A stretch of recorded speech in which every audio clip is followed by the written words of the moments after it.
આમ જય શ્રી કૃષ્ણ બધા દાયરાની તો કેમ છે બધો દાયરો મજામાં ને તો છે ને હમણાં આપણા બ્લોગ ન આવતા કેમ કે મારા કાકી જે હાહુ અચાનકથી ઓફ થઈ ગયા એટલે ત્યાં બેસવા જતા કાંઈ એટલે બ્લોગ ઉતારવાનો કાંઈ ટાઈમ ન જડતો એટલે આપણે બ્લોગ ઉતાર્યો નહોતો.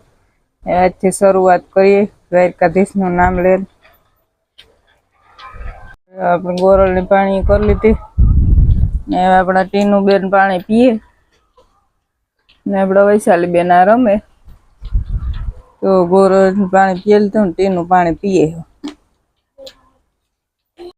આપણે ગોરલ બેન હે ને કાલે થોડીક તબિયત બગડે ગઈ હતી એટલે આ બાંધી હતી ને આપણે કાયમ આ જ બાંધી હતી. આજે એને છે ને કાલુની આ બાંધી સાંભળે કાલે થોડીક તબિયત બગડે ગઈ હતી ડૉક્ટરને તેડાવવા પડ્યા હતા.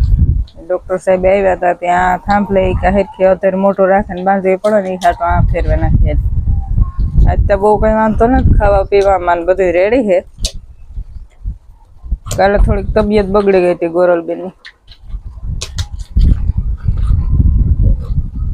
અને આપણી ગાયને ટીનું પાણી કરી લીધા અને આવેગા લીમડે પીહું પાણી કરવા ગાંડીબેનને પાણી પીવડાવી લીધું. રાધા પીએ હજે ને આ જો વૈશાલીને બાપે દીકરી બે વેણ હરગાવી હાથીઓ નાખે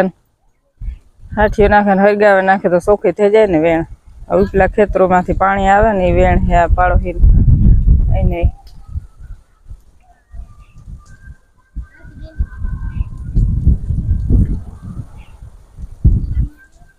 તડકાના ભડકા કરીને બેઠા બાપ દીકરી બે.